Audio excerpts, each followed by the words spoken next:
The image is stark. June 1982. A body swings suspended from the rusted scaffolding of Blackfriars Bridge in London. Do not look away. Treat this as a crime scene photograph. The forensic inventory reads like a glitch in reality. 12 pounds of bricks stuffed into the pockets of an expensive suit, $13,000 in soaking cash, and 0 water in the lungs. This is Roberto Calvi, God's banker. His execution was the collapse of a sovereign financial algorithm. Pull out your phone right now. Look at your digital banking app as the balance refreshes. The pristine financial infrastructure you trust every single day, the routing numbers, the offshore tax havens, the corporate lobbying protocols, was beta-tested by the exact same network of men who hung Roberto Calvi from that bridge. If you do not understand the mechanics of the propaganda due loge, you are blindly participating in an economic matrix designed by a shadow state to siphon your wealth. We are going to dismantle this illusion using uncompromising open-source intelligence. We will follow the paper trail of wire transfers across sovereign borders, decode declassified intelligence ledgers, and mathematically prove how state security agencies and international cartels merged. They formed the invisible, load-bearing architecture of modern power. You are going to learn how to read the actual matrix of global corruption, starting with the forensic discrepancies of a single murder. We are back in London, standing at the muddy edge of the River Thames at low tide. We are viewing the underside of Blackfriars Bridge, strictly through the cold, objective lens of a police forensics camera. Measuring tapes span the damp, rusted ironwork of the scaffolding. We logged the exact distance from the pedestrian deck down to the dark, churning water level.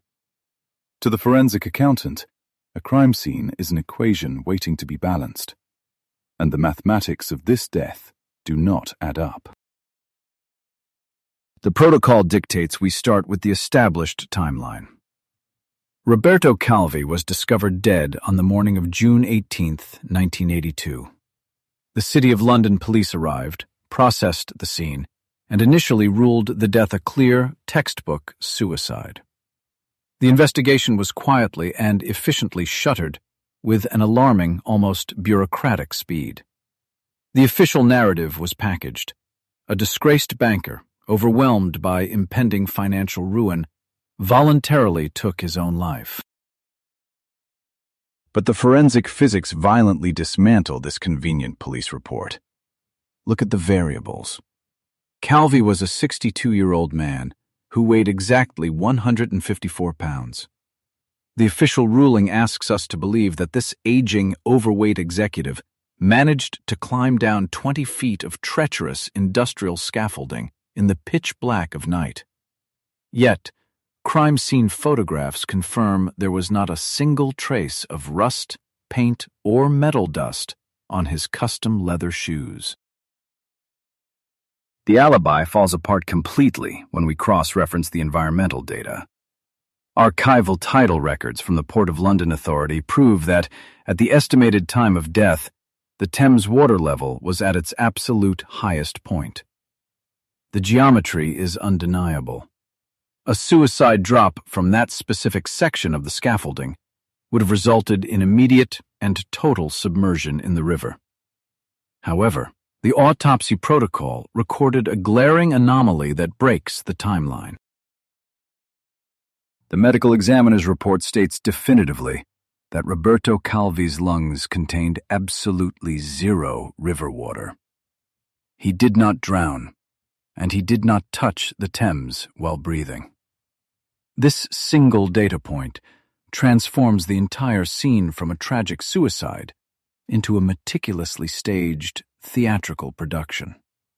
The body was placed there after the fact. The forensic accountant sees the lie encoded in the missing fluid. The evidence points to a post-mortem relocation, a physical transaction. Then we must account for the ballast. The 12 pounds of fragmented bricks found stuffed into the pockets of his tailored suit were not randomly sourced. Geological and material analysis traced those specific bricks to a commercial construction site located entirely across the river.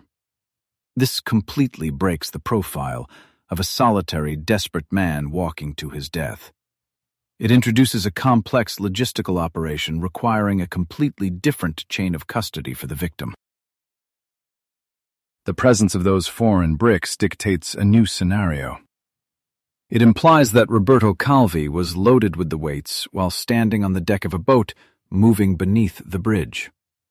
To achieve the final suspension, his body had to be physically hoisted up to the scaffolding from the water level. This specific vector of elevation requires the coordinated physical effort of a minimum of 2 individuals. The lone suicide theory is a mathematical and physical impossibility. Every piece of physical evidence at Blackfriars Bridge, the pristine shoes, the dry lungs, the imported masonry, acts as a glaring red flag. The investigator knows that when the physical world contradicts the official state narrative, the discrepancy is never an accident. It is a deliberate, engineered cover-up. The local authorities did not just make a sloppy mistake, they endorsed a physical impossibility to close a ledger they were terrified to leave open. The men who orchestrated this did not care if the physics made sense to a forensic accountant. They only cared that the message was received by a very specific audience. Blackfriars Bridge was chosen for its symbolic resonance, a grim semaphore transmitted to the initiated members of a transnational brotherhood. The corpse was not merely a victim.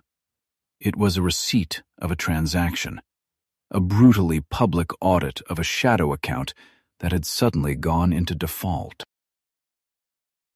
We are looking at a system override. When an operation leaves this much contradictory evidence, and the police still rubber stamp a suicide ruling, it reveals the sheer gravity of the true perpetrators. The killers possessed the leverage to blind the entire London law enforcement apparatus.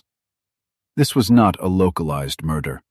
It was a structural necessity to prevent a much larger, global architecture from imploding under its own illicit weight. The evidence points to a sovereign crisis. The geometry of this lie is perfect. It shows exactly how applied physics can effortlessly dismantle a forged police report. But the physical evidence of this murder only forces us to confront a much darker, systemic anomaly. Calvi was an accountant, a man who lived and died by the balance sheet. He managed the hidden wealth of the most powerful institutions on Earth.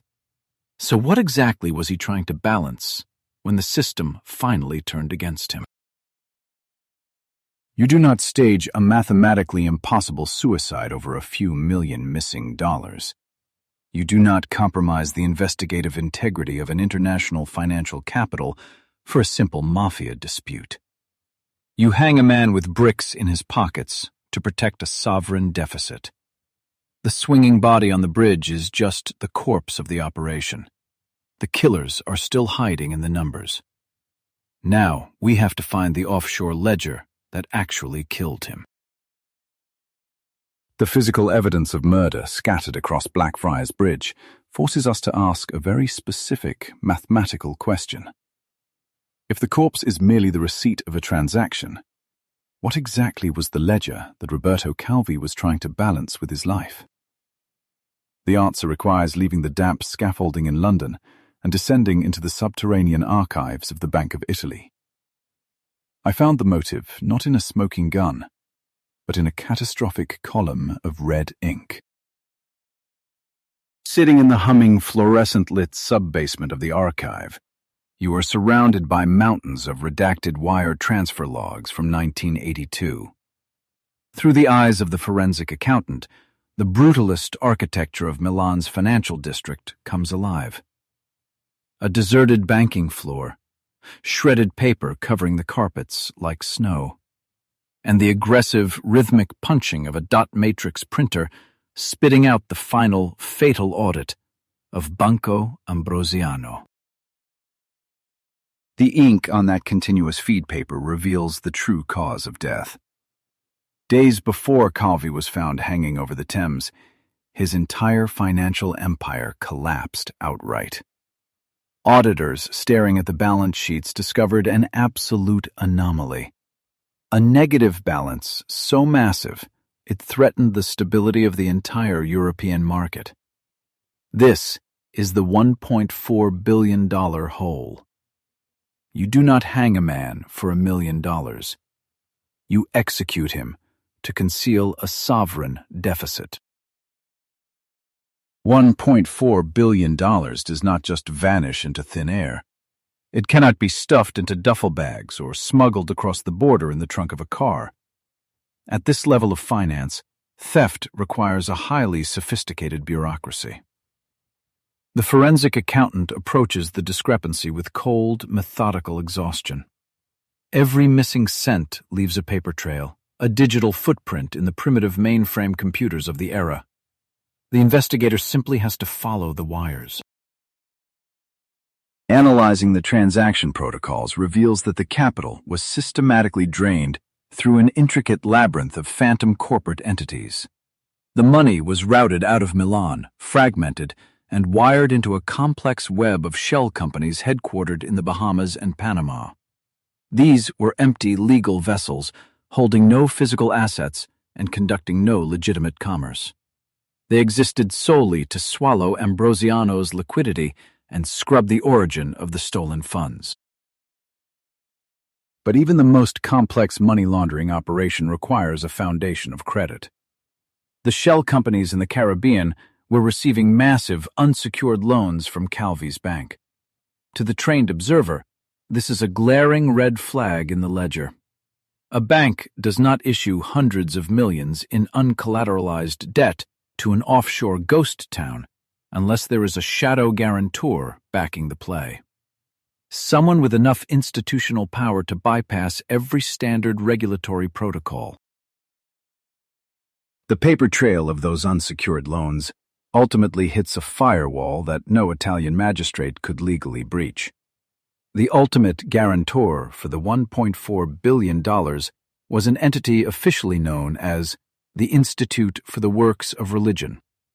To the rest of the world, it is known as the Vatican Bank. The forensic accountant realizes with grim satisfaction that this is not a corporate embezzlement case. This is an investigation into the treasury of the Holy See. The brilliance of utilizing the Vatican Bank lies in its unique geopolitical status. Because the Vatican operates as an independent, sovereign state, its internal ledgers are completely immune to external audits by the Bank of Italy or any secular regulatory body. It is the perfect financial black box, a parallel banking universe hidden behind the ancient walls of Rome, entirely shielded from the jurisdiction of police, tax inspectors, and international financial courts. Calvi was not just a corrupt executive. He was effectively acting as the money launderer for God. The Vatican Bank held a significant stake in Banco Ambrosiano, using Calvi's secular institution to funnel untraceable capital into the global market. He was the vital interface between the sacred, untouchable vaults of the Institute for the Works of Religion and the highly regulated, secular economy of Western Europe. He was the covert architect of the bridge between two worlds. The algorithm functioned perfectly until the offshore accounts in the Bahamas and Panama began to default. The phantom companies could no longer service the interest on the massive loans they had absorbed. The $1.4 billion deficit suddenly crystallized on the balance sheets in Milan. The Bank of Italy demanded an immediate audit, and the shadow network faced absolute exposure. The firewall between the Vatican and the missing money was rapidly deteriorating. Panicked and desperate for liquidity, Calvi made the ultimate, fatal miscalculation. He attempted to leverage the very system he had helped build. He threatened to release the internal documents that explicitly detailed the Vatican's complicity in the offshore network.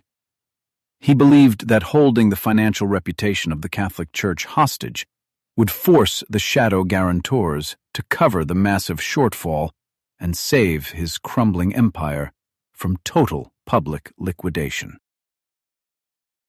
In the world of transnational finance, threatening to expose a sovereign ledger is not a negotiation tactic.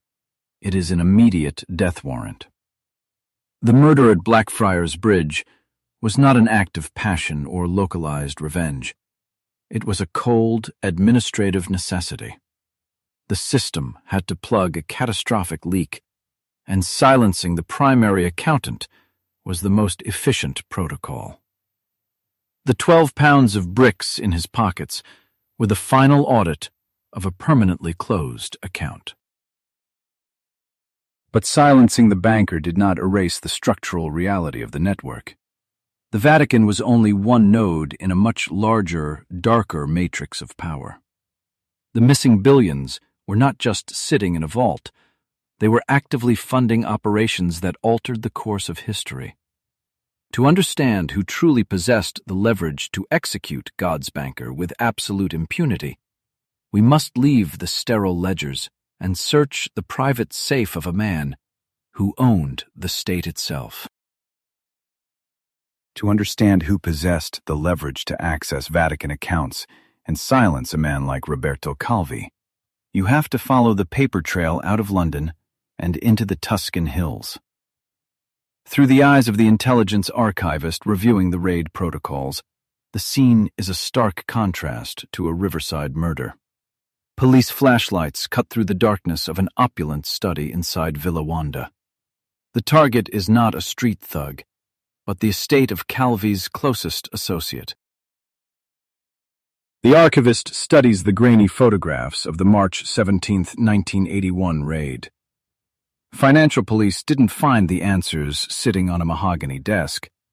They had to pry open a false wall panel with a crowbar, revealing a heavy steel safe. Inside, resting in the dark, were thick, leather-bound ledgers. This was the home of Licio Gelli, outwardly a wealthy textile magnate with deep fascist ties. But the documents in that safe were about to rewrite modern history. What happens when you find the true architects of a sovereign state hidden in a textile merchant's vault? The archivist knows that power leaves a signature. Opening those ledgers revealed the membership rolls for a clandestine Masonic lodge operating under the designation Propaganda Due, or P2. The investigator's eye skips past the esoteric titles and focuses entirely on the raw data. This is not a list of ritualistic hobbyists. This is the master blueprint of a shadow state. The ledger contained exactly 962 names. To the trained intelligence analyst, this number is a statistical anomaly. It is too large for a standard criminal syndicate, yet perfectly sized to bypass the democratic apparatus of an entire nation. These 962 signatures represented the elite architecture of the Italian Republic. It was an index of absolute, unaccountable power, meticulously documented and locked away from public scrutiny. I have tracked offshore money flows and parsed declassified cables for years, and I can tell you that true monopolies are rarely corporate. They are political. The archivist cross-references the names in the P2 ledger with the official government directory. The overlap is not a coincidence. It is a hostile takeover. The men who took an oath of absolute loyalty to Licio Gelli were the exact same men entrusted with protecting the constitutional integrity of the Republic. The statistical breakdown of the P2 membership reads like a military operational protocol. The archive confirms 44 members of Parliament were active initiates. More critically, the ledger contained the names of 43 high-ranking generals. But the ultimate vulnerability of the state was revealed in one specific sector. All 3 heads of the Italian intelligence agencies were listed as subordinate members of the Lodge. The watchdogs were completely compromised. Military force and intelligence gathering are useless without the ability to control the public narrative. The archivist highlights a final, critical demographic within the leather-bound pages. The nation's most prominent media executives, newspaper editors, and television broadcasters were secretly taking orders from the same central node in Tuscany. If you control the intelligence reports, the military response, and the evening news, you own reality itself. The operational mandate of Propaganda Due was ruthlessly pragmatic. This was not a social club for wealthy aristocrats to exchange favors. The hierarchical structure discovered in the safe revealed a parallel government operating with total impunity. When the heads of the military, the media, and the Secret Service convene in private to dictate national policy, democratic elections are rendered mathematically meaningless. The voting booth simply becomes a tool for pacification. The archivist leans back in the sterile, humming environment of the windowless, sensitive, compartmented information facility. The connection between the dead banker in London and the ledgers in Tuscany becomes terrifyingly clear. Roberto Calvi was the chief financial officer for this invisible empire. The $1.4 billion missing from his bank was the liquidity required to keep this massive, clandestine infrastructure operational and entirely off the official books. You cannot fund a shadow government with taxable income. You need a black box. By utilizing the sovereign immunity of the Vatican Bank, the P2 Lodge created an infinite loop of dark capital. The archivist traces the wire transfers from Milan to the offshore shell companies, realizing that the money was funding political campaigns, purchasing media silence, and neutralizing judicial inquiries. The state was being slowly cannibalized by a parasite living inside its own institutions. When Calvi's offshore accounts collapsed, he didn't just threaten a single bank. He threatened the entire architecture of the P2 network. Exposing the Vatican's complicity would have dragged the financial ledgers of the shadow government into the light of a public courtroom. The archivist understands the brutal logic of the system. You cannot allow a rogue accountant to bring down 43 generals and the heads of intelligence. The hit on Blackfriars Bridge was a structural mandate. The P2 ledger proved that the corruption was not a glitch in the Italian system. It was the operating system itself. But stealing money and rigging elections were only the bureaucratic phases of the operation. The intelligence cables scattered across the archivist's desk reveal a much darker methodology. Maintaining this level of invisible control over a volatile population requires more than just media manipulation and offshore bank accounts. It requires the weaponization of fear.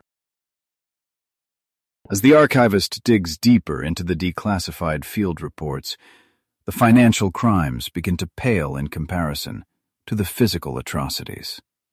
The men listed in Gelli's safe were not just moving numbers on a screen. They were moving explosives. To understand how a shadow government enforces its will when financial leverage fails, you must look at the blood spilled in the public squares. The P2 network was preparing to initiate a mathematically precise campaign of algorithmic terror. The P2 network was not just stealing sovereign wealth. They were actively managing the political psychology of Europe through calculated, horrific violence. The archivist zooms in on archival footage of the Bologna train station. It is 1980. Twisted metal, choking dust, and emergency triage fill the screen. This is not the aftermath of an unpredictable tragedy. It is the bloody receipt of a highly organized political transaction. You are looking at the terrifying concept of algorithmic terror. The intelligence dossier glowing on the terminal proves that a shadow government does not merely react to public opinion. It engineers it. When a population leans too far outside the approved ideological boundaries, you do not argue with them. You detonate a bomb in a crowded public square to ensure they vote correctly out of sheer, unadulterated panic. The camera lens focuses on a forensics team carefully bagging a jagged piece of shrapnel pulled from the rubble. To the untrained eye, it is debris. To the archivist, cross-referencing declassified cables, it is the smoking gun of a covert psychological warfare doctrine.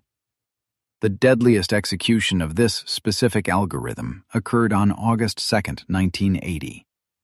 The blast instantly killed 85 civilians and wounded over 200. Local authorities immediately blamed radical anti-establishment factions. The media parroted the narrative, amplifying the public's demand for aggressive state intervention. But the chemical residue left on that shrapnel told a mathematically incompatible story. The forensic analysis did not find the improvised, unstable compounds typically mixed in a radical's basement. It found pristine, military-grade explosives.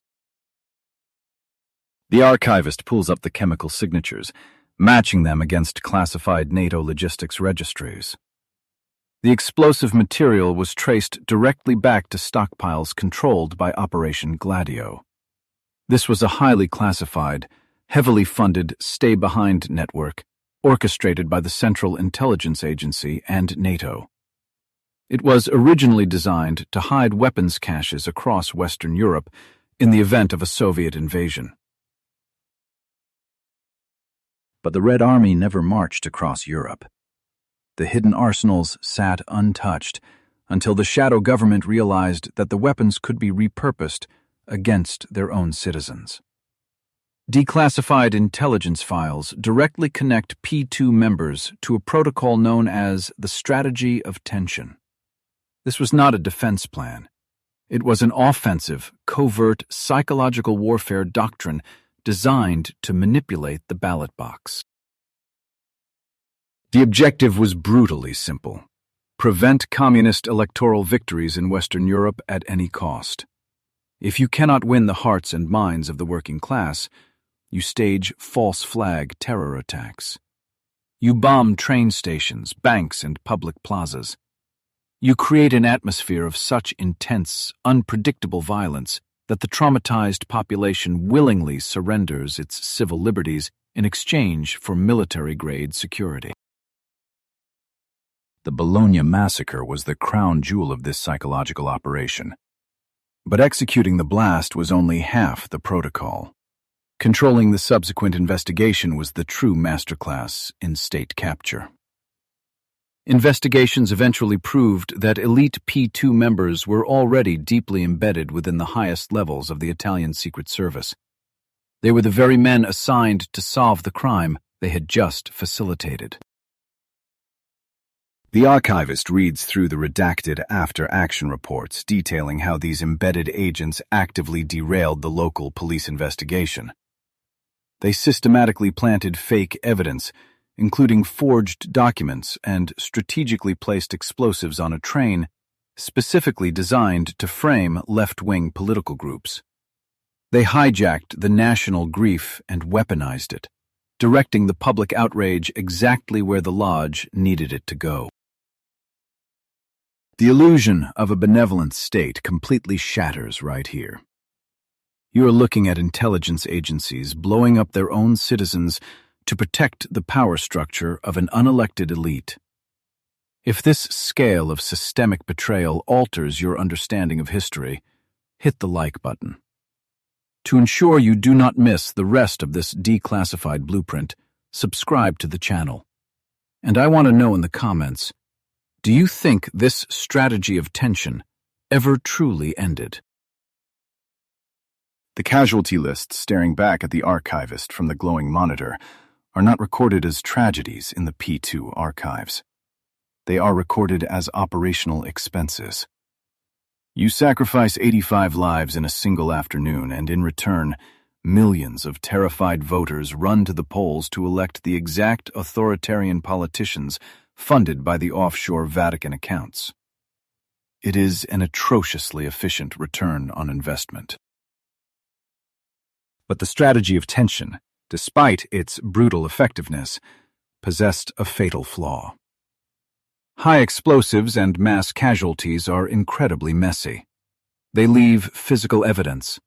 They require operatives who might talk, and forensic traces that might eventually be uncovered by a stubborn investigator.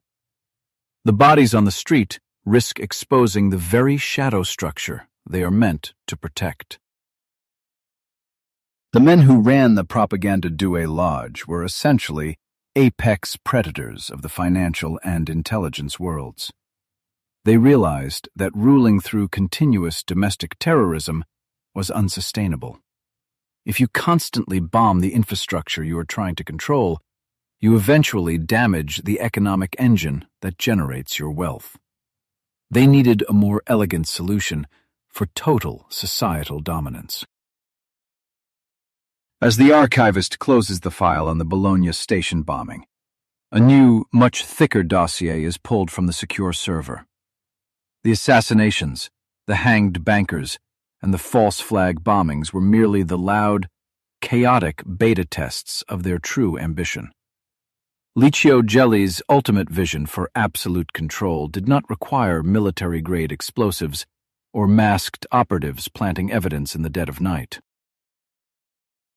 To truly capture a sovereign nation permanently, you do not need to blow up its citizens. You simply need to rewrite the operating system of their reality. The archivist begins decrypting a document known as the Plan for Democratic Rebirth. It is a mathematically precise blueprint for a bloodless, bureaucratic coup. A method to steal a country so quietly the citizens will actually thank you for doing it. A bloodless, bureaucratic coup sounds remarkably elegant on paper, but purchasing entire media syndicates, infiltrating the judiciary, and financing compliant political candidates across a sovereign nation requires a staggering volume of capital. You cannot fund a shadow state using a legitimate, audited tax base. The architects of this silent takeover needed infinite, off-the-books liquidity, and they found it in the darkest, most brutal sectors of the criminal underworld. Through the eyes of the forensic accountant, the sterile math of the ledger finally intersects with the physical violence of the street. Sitting in a heavily shadowed interrogation room, the air thick with stale cigarette smoke, a reel-to-reel tape recorder slowly turns. The harsh, translated audio of a Sicilian mafia informant detailing midnight cash drops fills the silence. This is the cartel central bank. It is the exact point where street thugs require men in tailored suits. The investigator looks at a sprawling flowchart pinned to the wall, connecting the crude violence of a Sicilian mob boss directly to the pristine white columns of the Vatican. It makes no logical sense until you follow the money. A shadow intelligence apparatus requires billions in untraceable currency to fund its operations without parliamentary oversight. Simultaneously, an international narcotics syndicate requires a massive, unaudited infrastructure to legitimize its illicit profits. Financial investigators systematically tracking the collapsed ledgers of Banco Ambrosiano uncovered a mathematically perfect symbiosis. The institution was not simply a failing commercial bank. It was the primary engineered laundromat for the Sicilian mafia, the Cosa Nostra. The accountant does not see a bank servicing retail clients. The transaction logs reveal an industrial-scale financial centrifuge designed specifically to separate the blood from the money. The scale of the operation is difficult to comprehend. Millions of dollars in physical, untraceable cash, generated directly from the transatlantic heroin trade, were being driven into Roberto Calvi's banking network. The investigator tracks these literal duffel bags of street currency as they are deposited, instantly converted into pristine digital assets, and then violently dispersed across a global network of offshore accounts to break the chain of custody.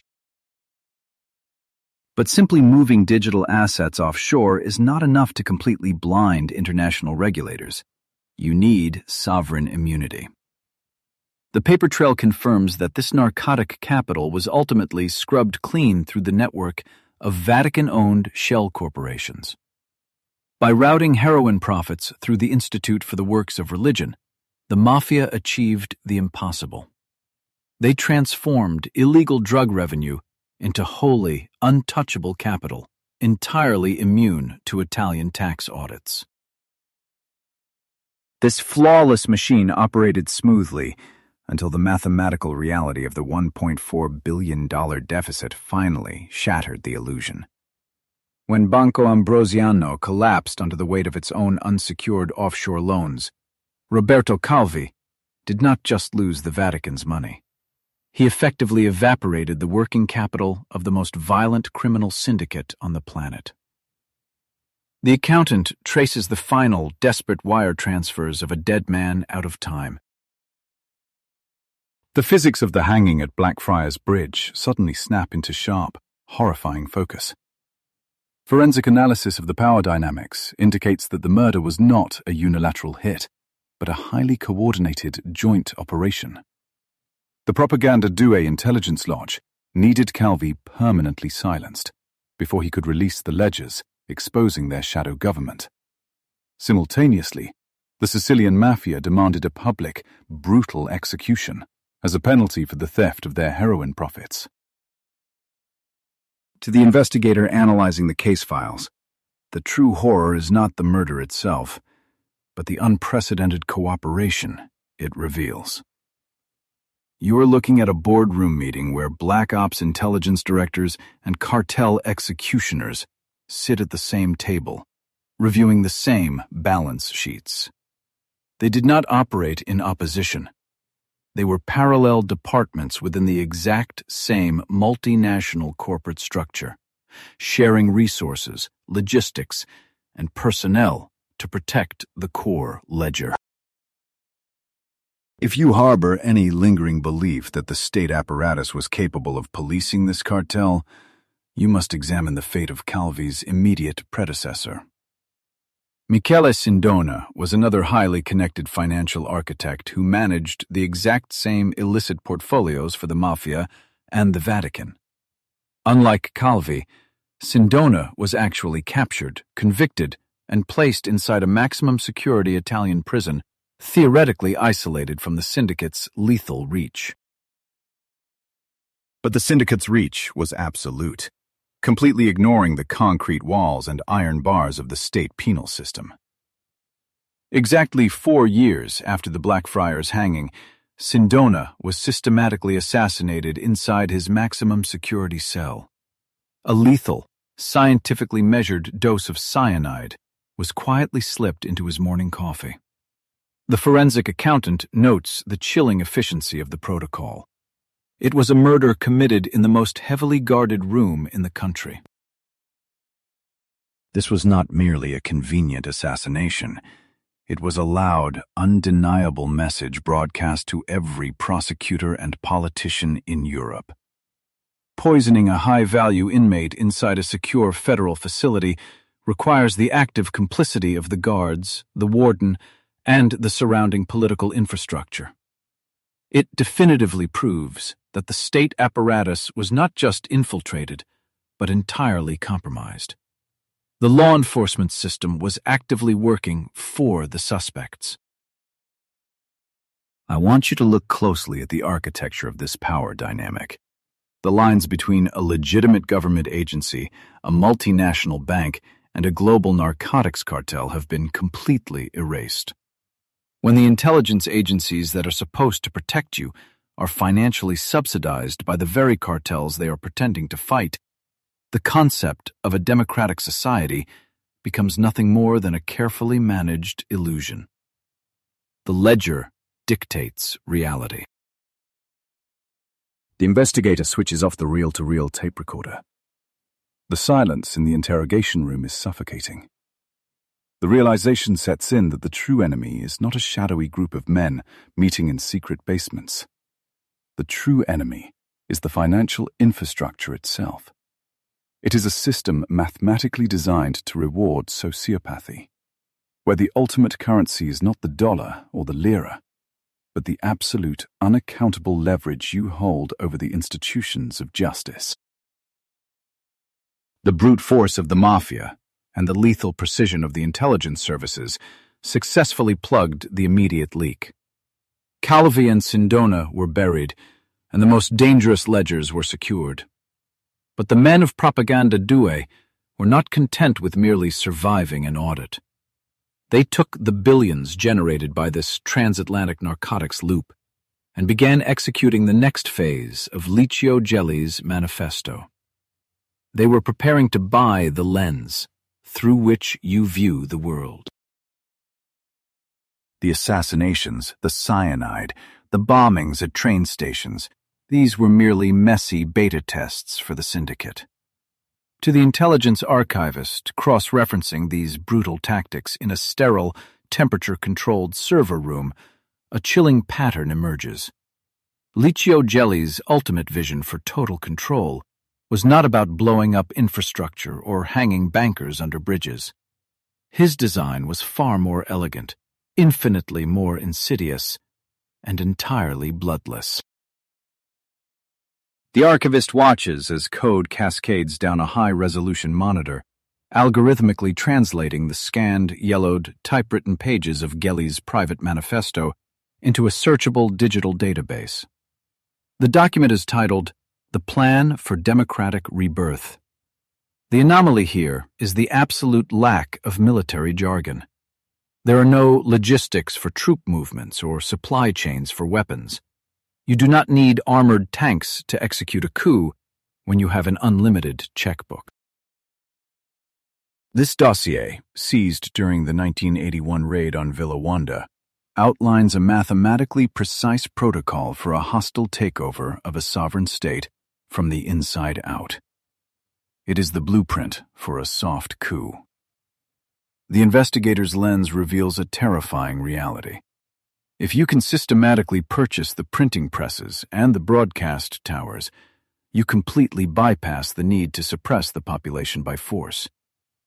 You simply program their reality. The text on the glowing terminal explicitly mandates the aggressive acquisition of the national narrative. Gelli understood that public opinion is merely an equation waiting to be balanced by capital.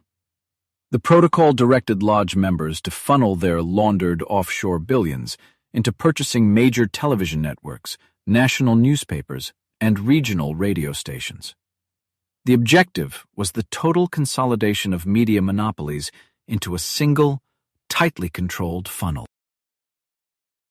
Look at the archival footage overlaid against the database window.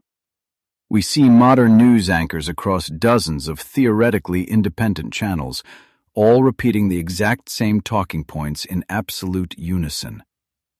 The archivist identifies this not as a coincidence of journalism, but as the successful execution of Gelli's core directive. By monopolizing the information stream, the shadow state dictates the parameters of acceptable debate. Everything else becomes static. But controlling the screen is only phase one. The plan for democratic rebirth demanded the systematic, heavily funded infiltration of the judiciary. The evidence logs show calculated bribes and blackmail material gathered on federal judges and Supreme Court magistrates. If you own the referees who interpret the law, the Constitution becomes a highly flexible document. You rewrite the rules of the game while convincing the public that the game is still fair. Simultaneously, The manifesto required the mass funding of highly compliant political candidates. The archivist traces the money flowing from P2's black budgets directly into the campaign coffers of supposedly opposing political parties.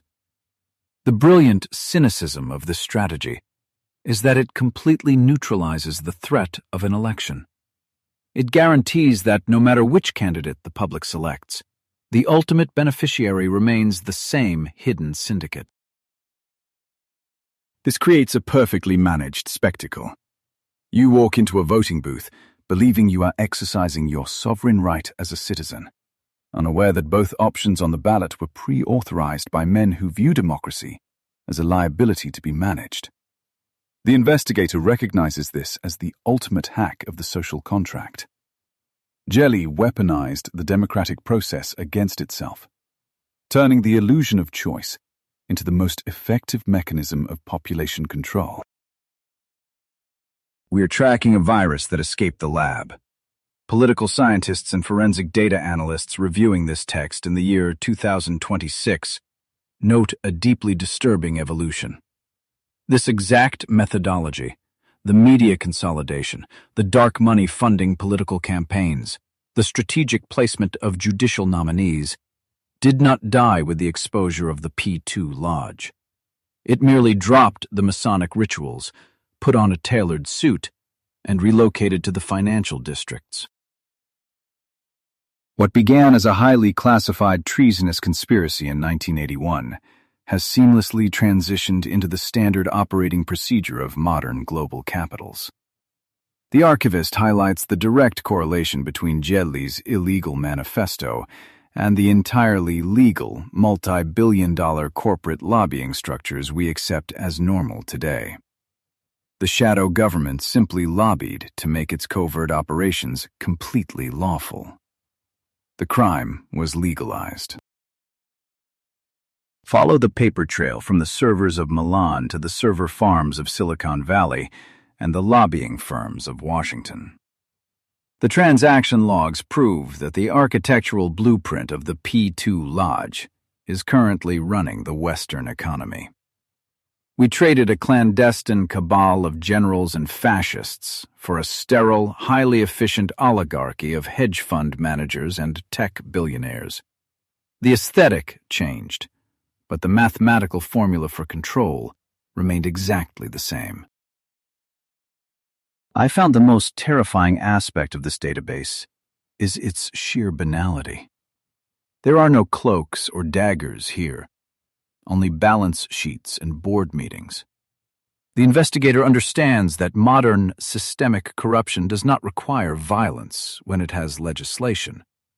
You are looking at the exact moment a criminal enterprise realized that buying the legislative branch is vastly cheaper and far more permanent than attempting to violently overthrow it.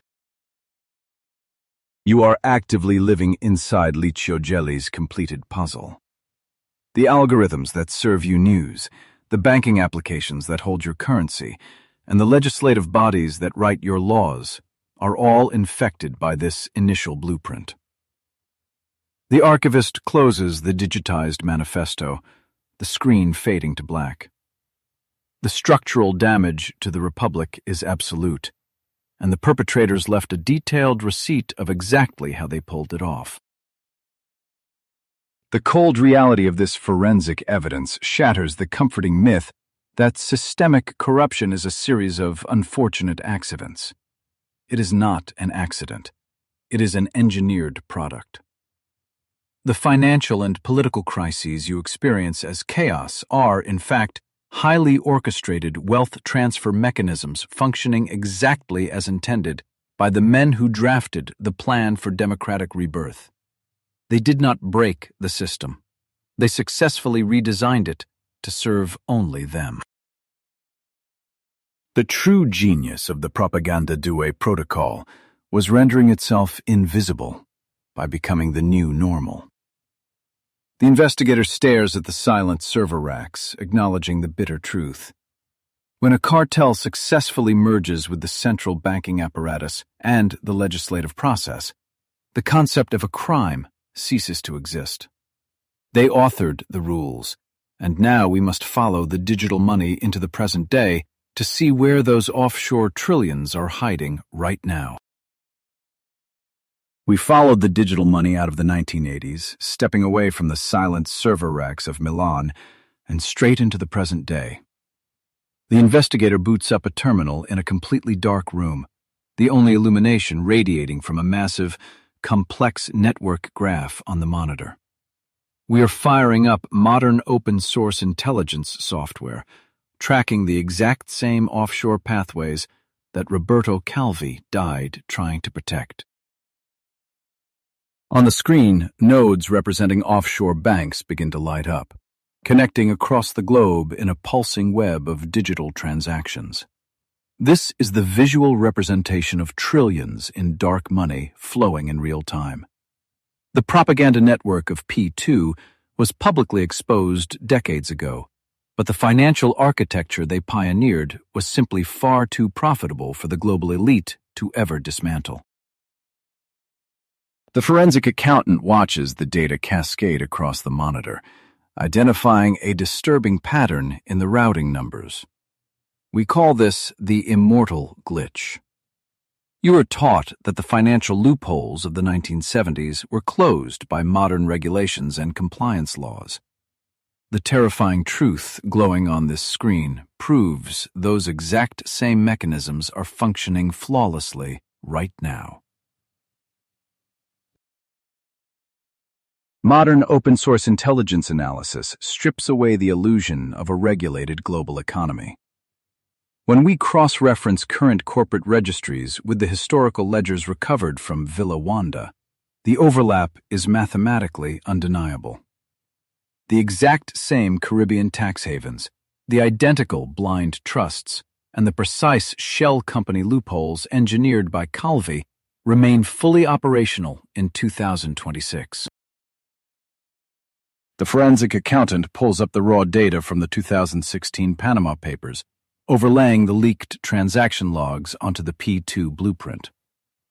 The nodes on the screen multiply exponentially, expanding from a localized Italian conspiracy into a planetary infrastructure. These massive data leaks mathematically prove that transnational shadow networks continue to utilize the exact same template. The scale of this ongoing capital flight shatters any conventional understanding of economics. The software calculates the volume of assets currently shielded within these offshore jurisdictions, revealing an estimated $32 trillion in untaxed global wealth. To the investigator, this is not just an abstract number on a spreadsheet. It is the definitive proof of a systemic, ongoing heist. $32 trillion is not merely hidden cash. It represents the missing infrastructure of your civilization. It is the stolen tax revenue that should have funded your hospitals, paved your roads, and stabilized your national debt. The forensic accountant traces a single wire transfer from a Delaware shell corporation to a Cayman Islands holding company, watching your future being systematically drained. The anomaly we are tracking is the integration of sovereign banking immunity with unregulated offshore entities. When Calvi funneled mafia heroin profits through the sovereign walls of the Vatican Bank, he created a flawless prototype. That prototype was mass-produced. The investigator highlights a cluster of nodes, demonstrating how modern wealth is legally erased from public record by bouncing through sovereign jurisdictions. You have to understand the cynical brilliance of this architecture. This impenetrable wall of financial secrecy was never a temporary bug in the system, nor was it a simple regulatory oversight. It was a fundamental feature, permanently hard-coded into the global financial system by the very people who wrote the banking laws. They built a back door into the economy, ensuring their capital could always escape the consequences. The data proves this dark liquidity network serves a dual purpose. It is not exclusively the domain of corrupt billionaires and cartel bosses hiding their profits. The forensic accountant filters the nodes by government contractors, revealing a chilling parallel structure.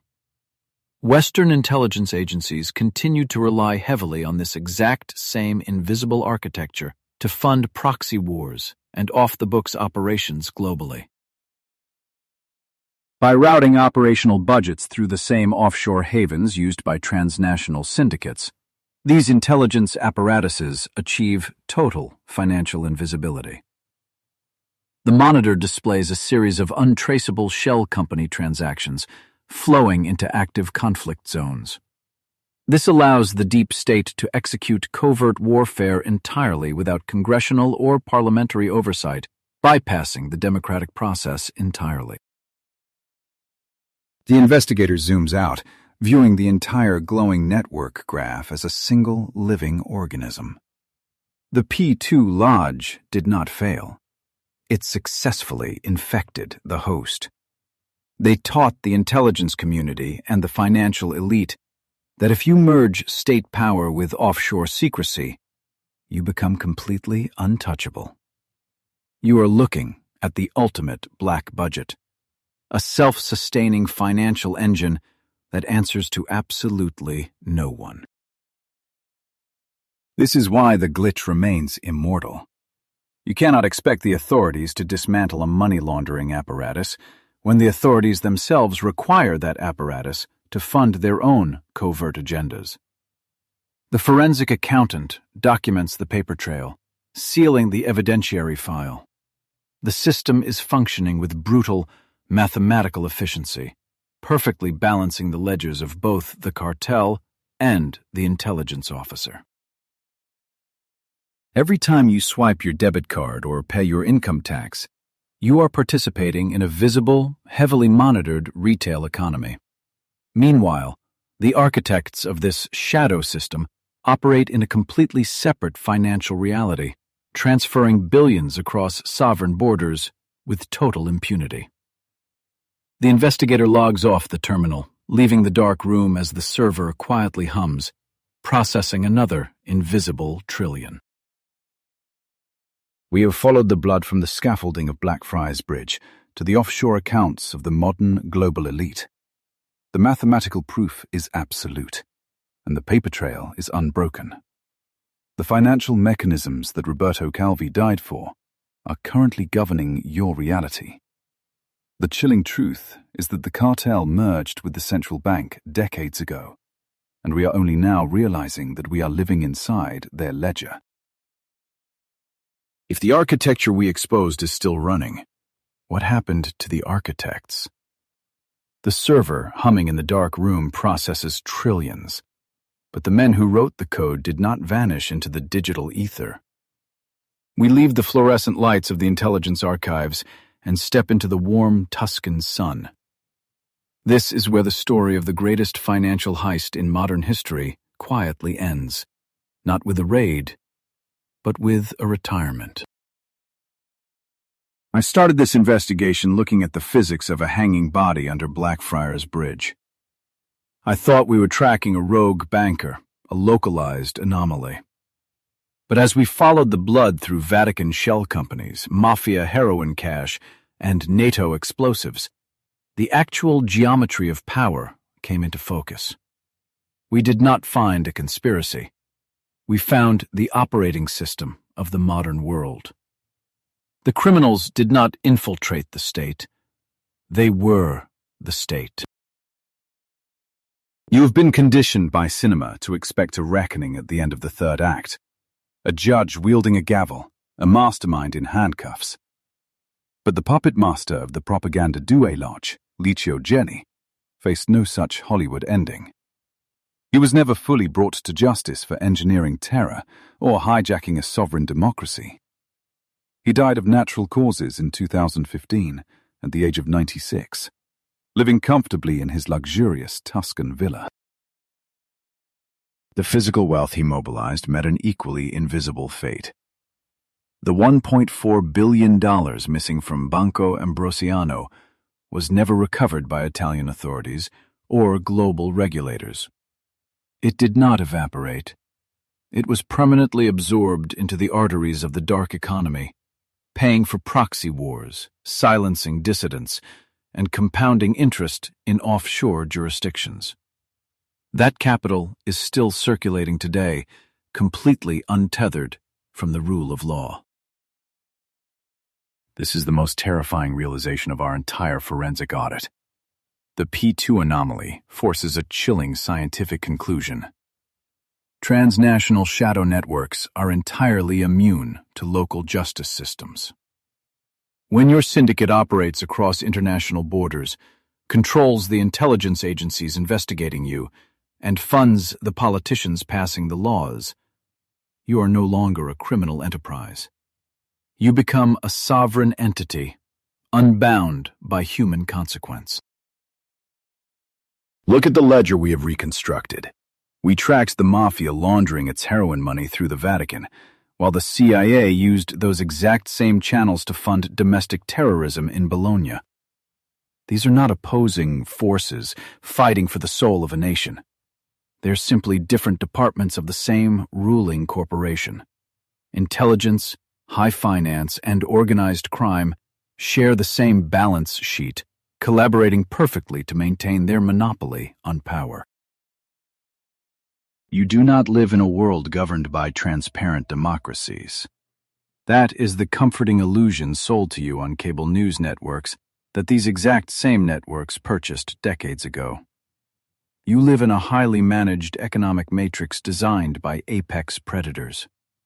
The voting booths and public debates are merely the customer service desk of a transnational monopoly, meant to process your complaints while the board of directors continues to siphon your wealth in the shadows. Every time you check your banking app, you are looking at the consumer-facing interface of a system built on blood and mathematical extortion. The routing numbers that process your paycheck use the same fundamental architecture designed to wash cartel money and fund black operations. The men who murdered Roberto Calvi did not just get away with the perfect crime. They successfully legalized their methodology, ensuring you finance their empire with every tax dollar.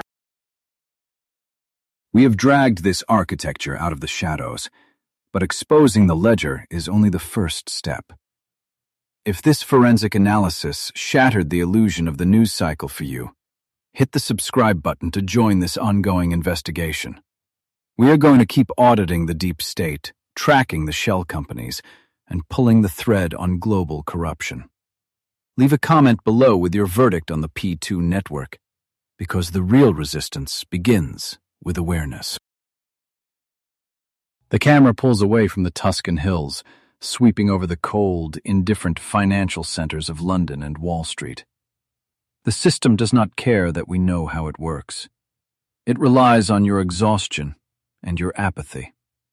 The blueprint for democratic rebirth, drafted by Licio Gelli, was fully executed, transforming sovereign nations into heavily armed corporate subsidiaries.